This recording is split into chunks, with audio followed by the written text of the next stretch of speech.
Hi guys, kaka-clock out ko lang sa work, pati siya, late kami. Hello. Kita na kami dito sa may Rio. Rio. Ayan na, wala nang mabili. Ayan.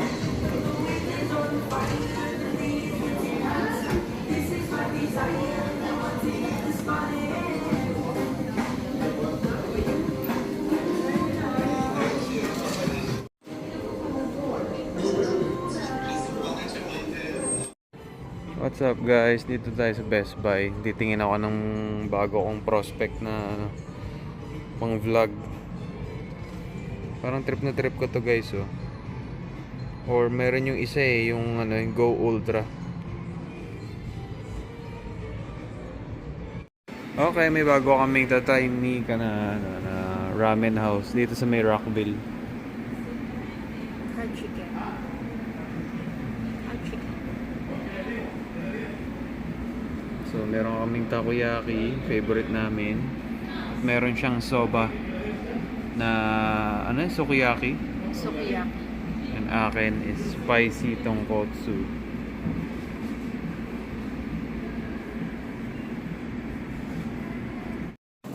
What's up guys? Dito naman kami sa Giant. Ayun, cherries oh.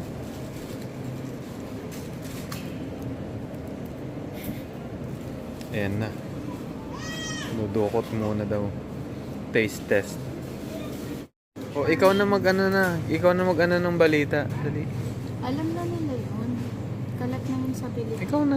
Guys, alam niyo na ba na itong mga to, hindi na daw orange ang pangalan ng mga yan. Anong pangalan ng mga yan? Charmaine. Charmaine na daw ang pangalan ng mga yan. Napanotaryo na daw. Hi guys, kamusta kayo? Babalik tayo, no? And today's topic, gusto ko lang i-mention sa inyo na almost 10 years ago na pala nung nag-attempt ako mag-NCLEX. Kung nanonood ka dito na ang current situation mo ay desidido ka na pasukin ang ang pagno-nursing dito sa Amerika, panoorin mo to. Kasi ang first step talaga para makarating ka dito sa Amerika ay mag-aaral ka ng NCLEX and mag-a-attempt ka mag-apply for NCLEX. Pero bago yan, timpla muna ako ng coffee ko. By the way guys, nag-aano ako ngayon, may online learning ako ngayon sa dialysis. So kasi may mga nagtatanong na sa akin noon about any tips para paano umpisahan yung NCLEX, any tips sa pagre-review ng NCLEX para mapasa namin agad. So, masasabi ko lang dito guys, tips para for preparation, no. When it comes down to tips for preparation para ipasa yung NCLEX, if you have the luxury to have the time na mag-review without distractions, ang ibig sabihin is kung pwede kayong mag-leave, kung pwedeng wala mo ng distraction for, sabihin natin, for a month or 1.5 month, gawin nyo. Ibuhos nyo lahat dito sa NCLEX. Lalo na dun sa mga talaga, yung parang feeling hindi confident sa sa sarili, na kailangan nyo ng tulong ng ng mga review centers, and kailangan nyo ng tulong na nasa klase kayo para yung environment immersive ba,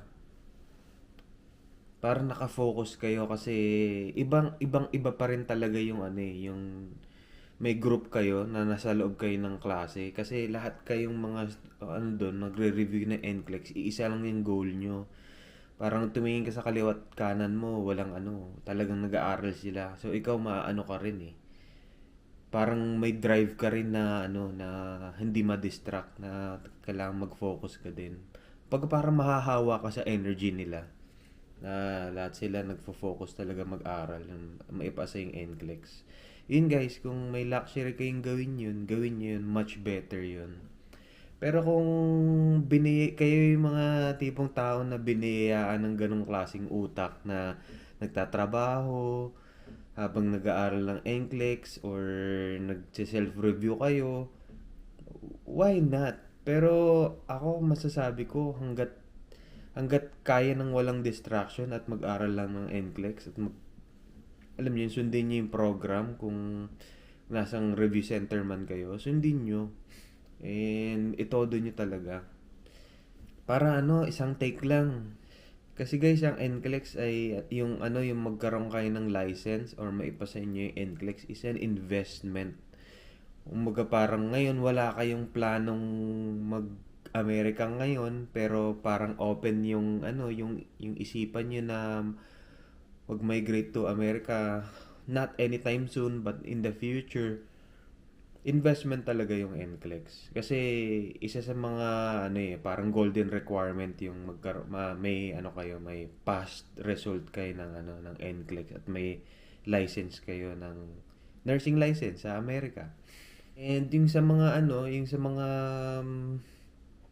sigurado ko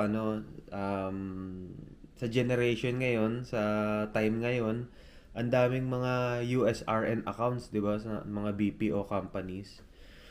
Yung mga utilizations review, ganyan, ang tataas ng sahod, no? So, yung sa mga may gustong gawin yun, of course, first step din talaga ang mag-NCLEX. And guys, hindi ito deep dive sa application for NCLEX, no? Hindi rin ito deep dive sa mga process ng pag-NCLEX. Gusto nyo bang gumawa tayo ng ganun? Nag-hesitate lang akong gumawa ng ganun kasi baka iba na yung process ngayon, no? Compared 10 years ago nung nag-apply ako for NCLEX.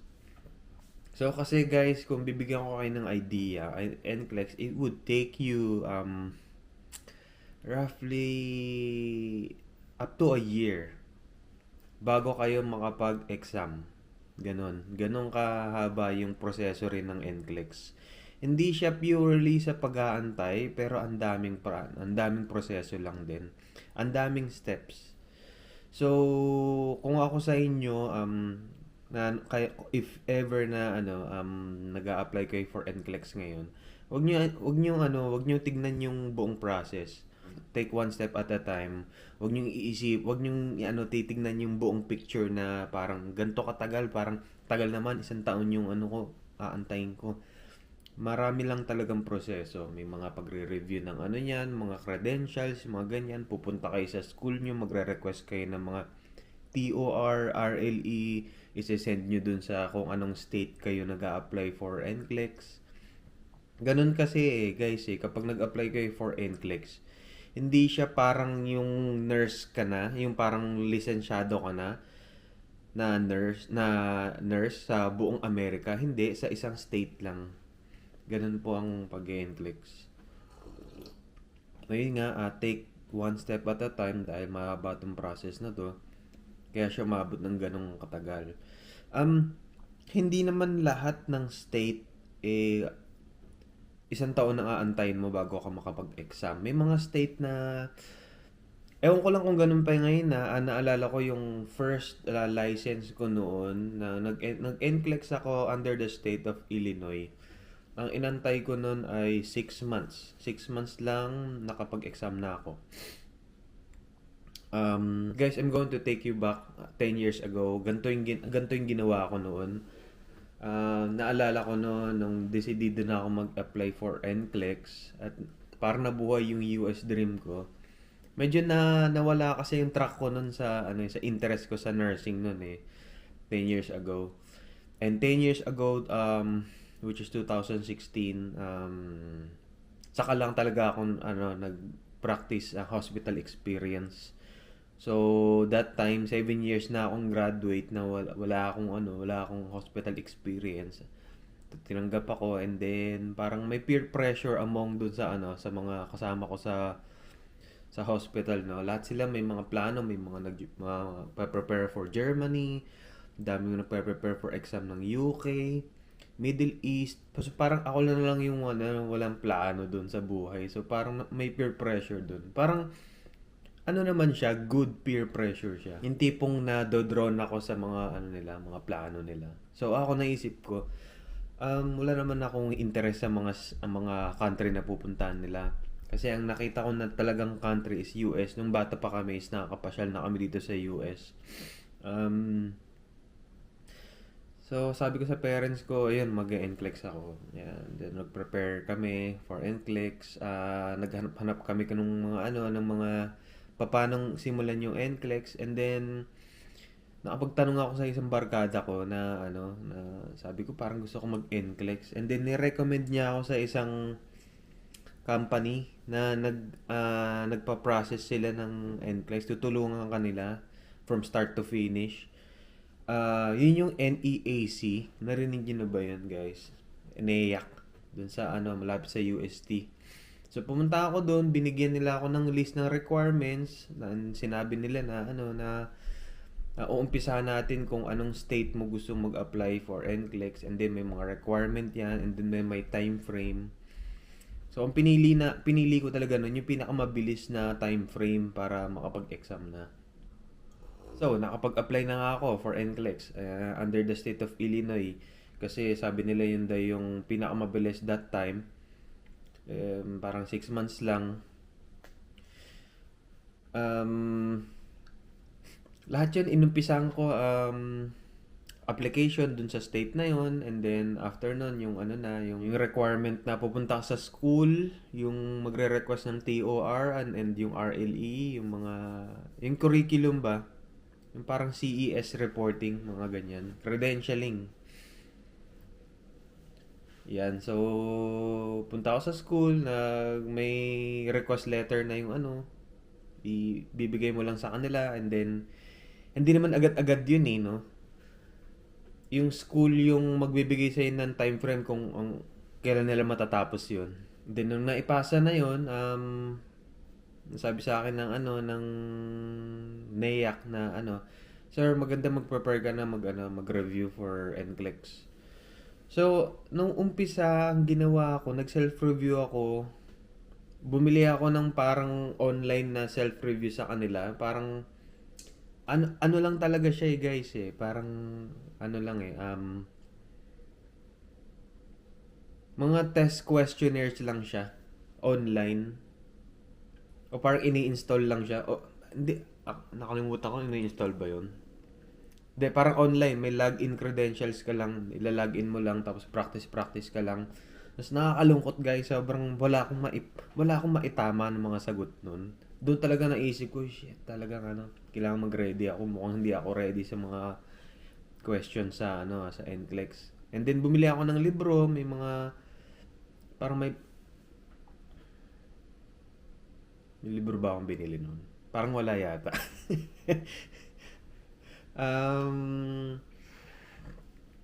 May hiniram pala akong libro noon sa barkada ko. Parang sa NCLEX din yata, na sabi niya applicable din yan sa pagre-review ng ng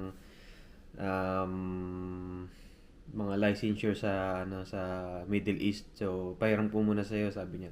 So, nire-review ko 'yon. And then dumating yung time na nag-visit kami ng US as a family, parang vacation. Dinala ko yung laptop ko noon, nag-review ako dun sa doon ako tumira sa sa bahay ng pinsan ko, which is nurse 'yun. So binigyan niya ako mga tips, mga ganyan. So yung mga barkada ng pinsan ko, lahat sila nurses, binigyan nila ako ng mga tips, mga ganyan. And then halos araw-araw din ako nagpa-practice exams noon. Yan, self-review pa ako noon.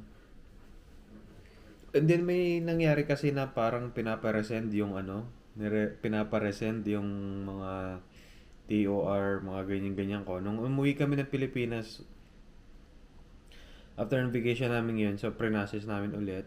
Okay na, sabi daw, antay ulit. And then, sabi ko sa sarili ko nun, parang hindi pa ako ready. Malapit na yung ko. Sabi, pwede na daw ang time frame daw, by August? By August, pwede na daw mag-schedule ng ng NCLEX exam. Schedule for examination. Anong month na yun? Dumating ako nun, parang February. So sabi ko parang lalalapit na yung ano, nalalapit na yung exam. Hindi pa ako ready kahit nag-self-review ako. So yun nga, yung mga proseso, ang daming inantay, ano na, bandang July na. Sabi ko, parang hindi pa rin talaga ako ready. So naghanap ako ng mga review school.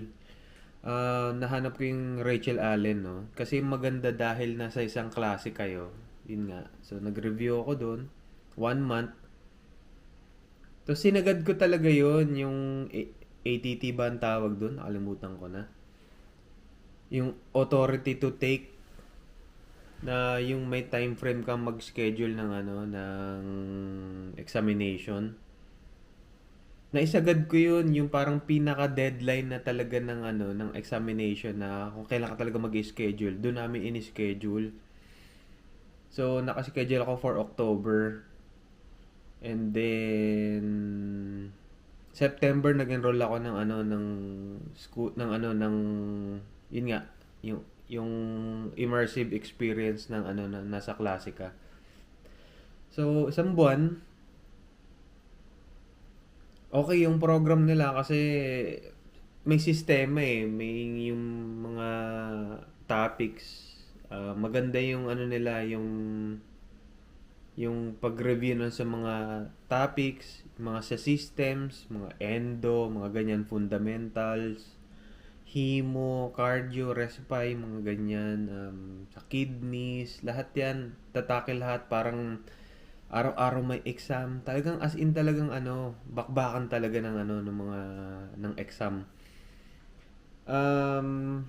And then sa kalagitnaan ng ng NCLEX class ko noon with Rachel Allen, bumili ako ng U-World. Narinig niyo na ba 'yon? Yung parang actually sobrang hirap talaga niya eh. Question bank siya, question bank. Online 'yun eh. Magla-login kayo, bibili kayo ng subscription for depende kung ilang months nyo yung gagamitin yon. Okay talaga, as in talagang draining yung yung questions. So ginamit ko siya, as in talagang tsinaga ako na sagot-sagutan siya. And then nung parang final exam na doon sa with Rachel Allen, na ni-recommend nila na mag-take daw ako ng 10-day course ng yung mabilisang klase lang. Kasi maliit lang yung improvement ko doon sa na yon, sa yung sa 30-day na review na yon. Kasi may pre-test eh, yung bago mag-review titignan yung stock knowledge mo, and then yung pag natapos na yung program, may exam kayo na titignan yung ilang percentage yung nyo, improvement nyo from yung bago kayo sumali dun sa program na yun. So parang 10% lang yung yung in-improve ko nun. So sabi ko, hindi na ako makakapag-ganyan. Actually gusto ko talaga para sure ball na makapasa ako ng NCLEX. Pero kasi nakaschedule na ako ng exam kasi sagad na yung sa ATT ko. Kailangan ko mag-take ng exam. So ginudlak na lang ako. Pero yun nga, yung exam, I would say nakatulong talaga yung program ng Rachel Allen. As in, naaalala ko every set ng questions doon, nagte-take ako ng NCLEX sa Makati. Naaalala ko talaga yung parang nag-open yung book sa utak ko eh. Naalala ko yung mga klase namin habang nagsasagot ako ng mga exam. And nakatulong yung U-World, yung hirap ng questions na yun kasi parang yung layout ba ng mga questions and yung layout ng itsura ng ng application is parang kamukha ng ng sa nag-e-exam ka, actual NCLEX. So ayun, that time, ewan ko lang, ganun pa rin ba ngayon, yung time ko nung nag-NCLEX ako 10 years ago, 2016, ang maximum questions ay 256 ba? 256? 256 ang questions. Titigil naman na yun kung sa tingin ng computer na pasado ka or failed ka. So, tumigil na yung sa computer ko 85 questions. Ang minimum kasi yata noon 75, ano na magde-decide na yung computer kung tama na kasi sobrang talino mo at tama na kasi kulang pa yung alam mo. Ganon. So, 85 tumigil na yung sa akin. Nakakapagtaka nga kasi yung time ko, hindi naman actually yung parang biglang namatay yung computer mo, no? Hindi naman ganun yung NCLEX, no? Habang yung after ng 75 na question, sabi ko, shit, ito na, pwede nang tumigil yung exam ko, 75, tumuloy, 76. Ang lungkot ko nun, sabi ko, hindi, sige, tuloy-tuloy lang to. So, after ng question 85, parang nag-iba yung questions, nag-iba yung set ng questions. Sabi, this is only a trial questions in the future of NCLEX. Para bang sabi niya optional lang naman daw kung gusto mo daw subukan yung mga set ng questions na yun. Sabi ko, ano to? Sabi ko, sige, try ko lang. Tapos nakita ako ng parang proctor doon na, sir, parang sabi, tapos ka na. Gusto mo pa bang ituloy yan? O, kasi tapos ka na eh. Hindi mo naman kailangan na sagutan yan. Sabi ko, ganun ba? Tapos na pala yun. So sabi ko, sige, tayo na ako. Tapos tinawagan ko na yung si daddy ko. Sabi ko, di, kinabahan sila eh kasi siguro wala pang isang oras na tapos ko na yung exam. Sabi ng daddy ko, oh, okay ka na? Sabi ko gano'n, kinabahan ako kasi akala ko kaya ka tumatawag dahil may nakalimutan ka kasi ang bilis mo eh. Ano pa eh, sarado pa yung mga tindahan, mga ganyan. Tumawag ka agad. Kala ko may kailangan kaming habulin na requirement mo. So, ayun guys. Gusto ko lang sabihin sa pag-prepare ng NCLEX, seryosohin nyo talaga. And, i-assess nyo kung sa tingin nyo kailangan nyo ng immersive na class para maano ba kayo? Madamay kayo sa energy ng class na nagfo-focus para pumasa ng NCLEX. Kung sa tingin nyo kailangan nyo yun, gawin nyo guys kasi para wala nang paulit-ulit. Para isang beses lang to. Kasi ito yung hardest part sa pag-a-apply for America. Kapag pumasa na kayo ng NCLEX, the hardest part is done. Parang meron ka ng 75% eh. Yung 75% ng katawan parang nasa Amerika na. Yung 25% is yung pag-a-apply na lang, paghahanap na lang ng mga employer and lahat naman ng mga yun eh madali na lang kasi sa NCLEX pa lang na mga steps na kayo, nasanay na kayo na parang antayan, mga ganyan. Kasi yung mga employer, hihingiin ka lang naman ng mga ganito, mga puro hingi lang naman sila eh. Tapos pag-aantay lang. So yun, pag pumasa na kayo, balik na ulit kayo siguro, mag-work kayo, kung nag-leave kayo, para hindi nyo ina-anticipate yung tagal ng pag-a-apply up until magkaroon kayo ng interview date. Yun pa guys ang ang pina-point out ko kasi sobrang tagal kapag ina-anticipate nyo araw-araw yung bakit ang tagal, nagpasa na ako ng ganito sa employer ko, pumirma na ako ng contract, mga ganyan. So, ma-frustrate talaga kayo kapag ina-anticipate nyo araw-araw yung application. So, yun guys, yun lang masasabi ko. 10 years na pala yon ago yung pag-NCLEX ko nun. Keep your dreams alive. Whether gusto nyo magkaroon ng US RN license dahil gusto nyo pasukin yung BPO world sa Pilipinas kasi yung sa mga utilization review, or gusto nyo mag-America talaga, keep your dreams alive guys. Manood kayo mga vlogs, yung mga kapwa US RNs natin, pinapakita nila yung buhay nila dito sa Amerika. And mag-ipon kayo ng ng inspiration. Parang gusto ko magkaroon ng bahay, gusto ko bumili ng mga kung ano-ano, kotse, ganyan. Gusto ko provide yung family ko ng gantong buhay. Gusto ko sila provide ng gantong mga gamit. Ano nyo lang yan, keep those alive, guys. Para pag may kayo, may inspiration kayo na ma-achieve yung mga niya, yung mga goals nyo yan. Yan. So yun lang naman guys, konting lang naman, NCLEX to. It's just parang I would like to take you back sa ko, NCLEX days ko, and yung mga days na nag-decide talaga ako na papasukin ko na talaga yung Amerika.